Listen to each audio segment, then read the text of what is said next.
This is BBC Radio Wales. The Friday Night Social with Geraint Hardy.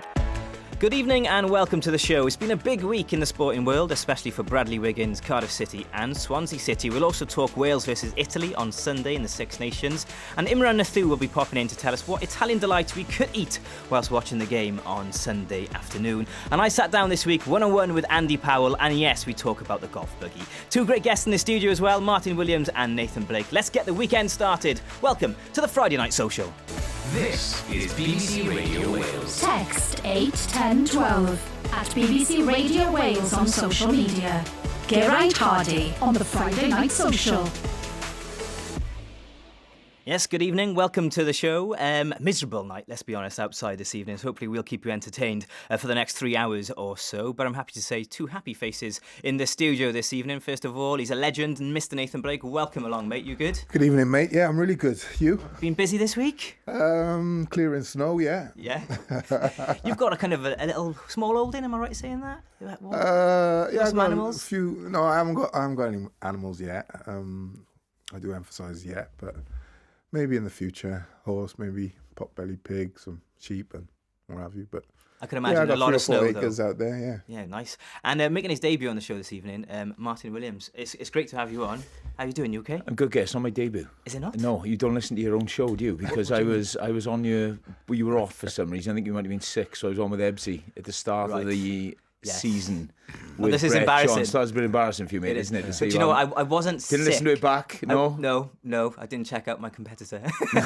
he was really good, by the way. Yeah, You've got a lot to live up to I actually tonight. present the show with Ebs. He's a top guy on S4C. Do you know, I wasn't sick, though. I don't do sick days. I try not to. You must have had a better gig then. Did you? I was in else? Ibiza on my stag do. Were you really? Yeah. Oh, fair Well, if play. you're gonna miss it. Forgiven. So, is that okay, Matt? Yeah, not listening to it out there. I can't believe you didn't tune in. It probably explains why I didn't listen back for the following week as well. Good man. But it's your debut with me, okay? Yes.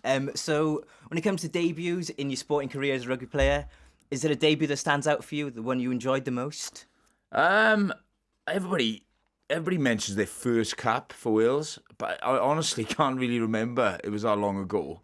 You know, I can remember the call up. I can remember getting called up, and how because it was a strange game. It was the Barbarians we were playing in August, Right. Which is like random. Imagine that would never happen now. So it was in the old stadium, it was the old National Stadium. So that's the one I suppose you remember the call up for. But actual debuts, though, I can't.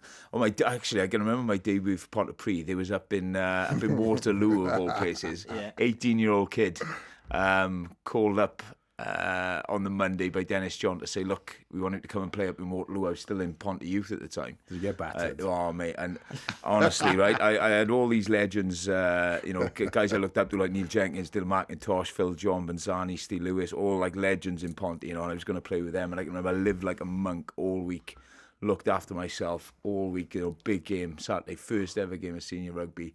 We were playing on the Friday.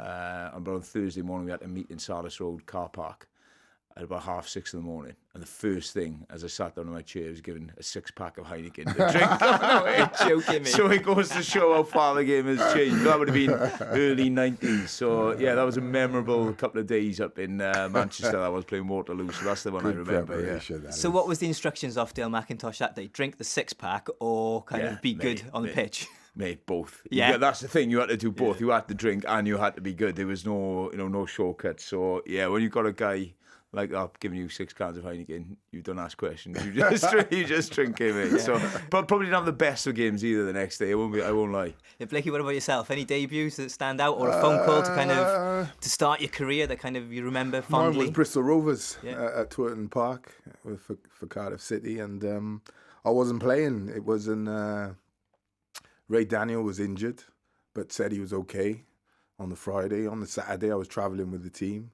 Just says Joey, put out the kit, get the fish and chips and what have you. And then got over to the game. Me and Harry put out all the kit. I was stood out in the corridor by the radiator, of course, because it was freezing cold. And Len Asher spokes past and goes, get stripped, you're playing. So As simple as that. as simple as that. How did it go? That was brilliant, yeah. Yeah, standard, Blakey. I was on fire. Yeah, no, it was I played left back. Did you? Yeah, I'd never played left back in my entire life. Did you look at ratings in the papers after? Never. Always. Got told from a... Oh, Always. So never and opposites. always. Yeah. Always. Yeah. After Ponty games, Blues games. Every game. Yeah. Yeah, I was one of them. I would read the papers, and we were sort of. A lot of players will say they don't, but that's the first thing I did on a Sunday. I lived in New Portsea, so I didn't really have Echo and stuff anyway, but I never read any papers. It wasn't really my thing. I'm too nosy, see. Did it get you down then? No, not really. No, it didn't. You'd be angry sometimes, but it was. you used to laugh at them though, because there were some games you'd get like a 5 and.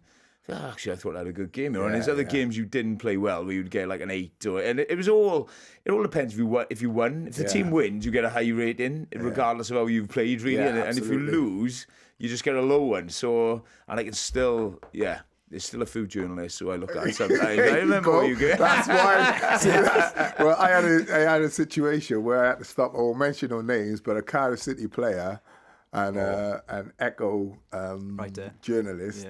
I had to stop the Cardiff City player having it. Some boys do get it, don't they? Some boys do really take it hard, big time. So you're still angry to this day, Martin? Not angry, I don't know. I got a look into my eye. No, I remember. I remember what you said there. But early on when I first started doing it, I'm not going to name names of the player who had it mentioned, but like some of the course, I remember we lost to New Zealand one year, and one of our second rows was given a rating of 2.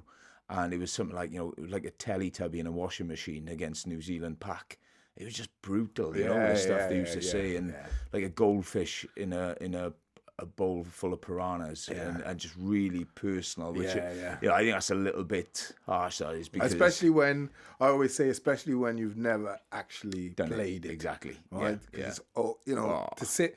We do it now. We sit in studios, we sit in stands, and we can, critically analyse. We were good, mate. But we were good.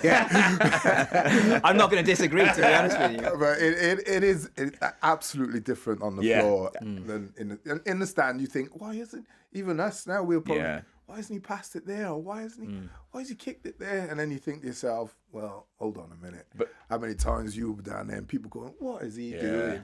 But you're right. If you're criticism for an old player, that's tough to take because they know what they're on about, and but you take that on board a lot more, wouldn't you? Absolutely, because they've been there and done it. Whereas, like you say, sometimes you've got a journalist maybe giving you a 3, and you're thinking, because that can get personal. Absolutely. Because I watched it then after the after the situation. I watched it and I thought, this player kept getting low marks, no matter what he plays. Played, and his perception.